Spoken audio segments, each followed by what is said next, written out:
You, man. I Missed you missed you as at the well, bro. premiere.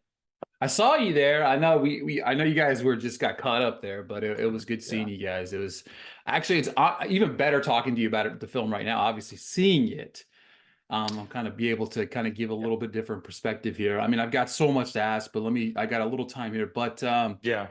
the casting on the film was rather incredible from top to bottom. But Daisy Mm. Betts as Helen and Kirrilee Berger as Rebecca seemed to be the most vital because of the impact on the film.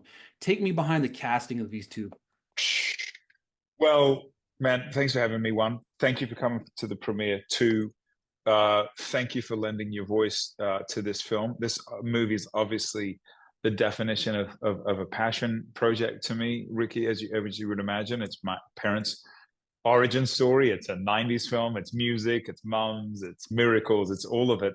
And as you well mentioned, two of the key figures are our mum, Helen, and Rebecca St. James, our sister, played by Daisy Betts and Kirrilee Berger. And I'll start in reverse order.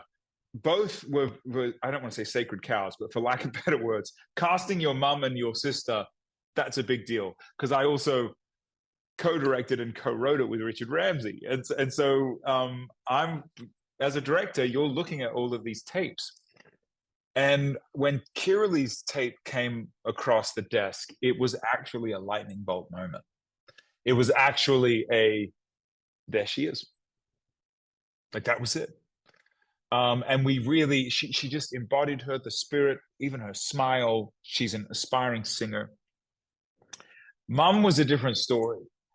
I had, again, it's your mum, man.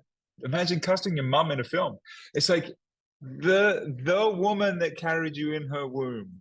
And so I think I almost drove the Beverly Holloway, the casting director, into a sort of a depression or a panic or both, because I had such specific ideas. Like in my mind, this woman had to be Australian. In my mind, she had to be a mum. In my mind, even side height wise, she had to be. I knew who she was, and I knew that it was a one in a million. Like I knew that once you start doing those limitations, and it got down to we had a few close calls of ladies that were going to play mum, and it got down to 10 days before the production, and I googled um, top 100 actresses in Australia. Daisy Betts was on that list. We sent her the script on a Friday. She read it on a Sunday. We offered her the role on a Zoom call on a Monday, and she was in America on a Thursday. And we started filming the next Monday. I mean, it was just a miracle, man. And so, they were two of the great gifts to this film was Daisy and Kirrilee. There's many layers to David, who of course is your father, and of course wrapped up in that you're playing him. How did you balance the realness of it all to ensure you Yeah, didn't get wrapped up too emotional of it within the film? yeah, yeah. Uh, Great question. And as you mentioned, I play my dad in the film, which I have dubbed a very expensive therapy session. Uh, and I dropped into his shoes. I literally that jacket that I wore most of the film is his literal jacket from 30 years ago. It's threading the needle. I was really thankful to Richard for helping me navigate how to write and even to play him because he's a dreamer. He's a passionate man. It was a very volatile time in his life, and we didn't want to shy away for politics' sake or even for family peace. We didn't want to shy away from telling it truthfully. And I have to give credit to Dad too. I'd sent him the scripts to read before, just so to kind of get his blessing. And I all along thought he had read it until about a week ago. It came to light. Mum told me that he actually never read it. And he didn't read it because he didn't want to interject his voice too deeply in it. He trusted us to do the job. I thought that was very courageous. And um, I hope that we threaded the needle, but my MO honestly was going and saying it has to be guttural, it has to be grounded, it has to be warts and all. And that if you do that, you can't go wrong, or at least you won't go too wrong with it. In playing David, obviously your father, what's something you learned about your time in that role that you've been able to adapt to your life as Joel? Yeah, good question. Well, I mean, part of it is just understanding him more deeply. When we moved, obviously, I was shy of 10, and so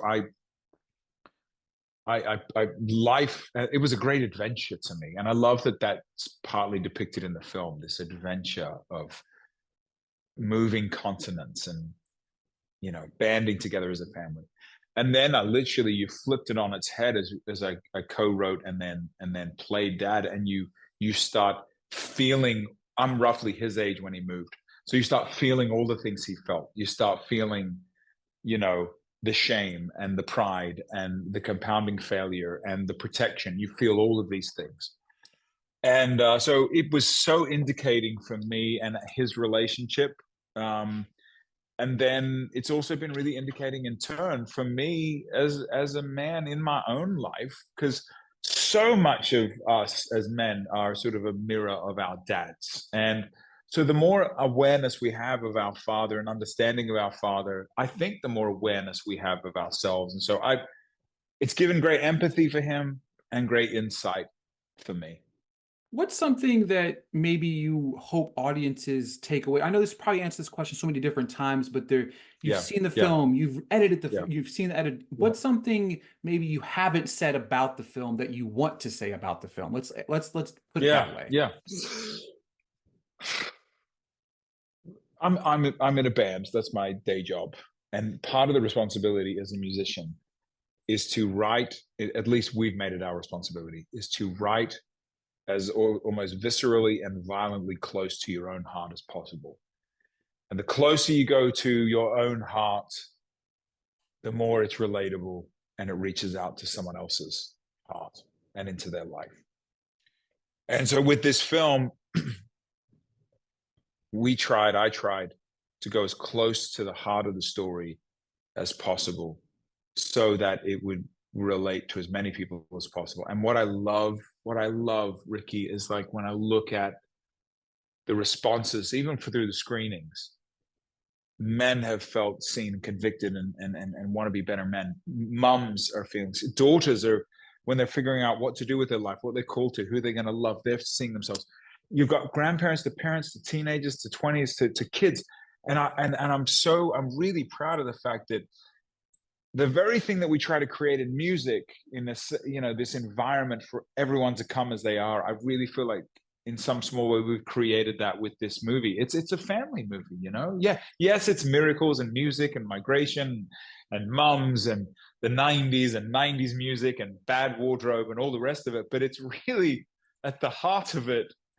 It's a film for the family. There's a great line that John Locke himself, Terry O'Quinn, says in the middle of the film, who plays my dad in the film, my granddad in real life, and he says, "Your family's not in the way; they are the way." And I think that's sort of the hallmark of this. It's not a very hallmarky film, but that's the hallmark of the film. Yeah, watching the film, it kind of inspired me to even write as a writer, as a film critic, as all of thing. I wrote a little something about my wife, about being my unsung hero, and it kind of inspired that. And I just want to thank you for your time today, and thank you for the beautiful film. Oh man, I appreciate you, Ricky. Thanks for being so thoughtful. And hey, thanks for taking the time to watch it too, man. It means a lot that you'd set aside 2 hours of your life to engage with the picture. So appreciate it. Absolutely. Thank you, man.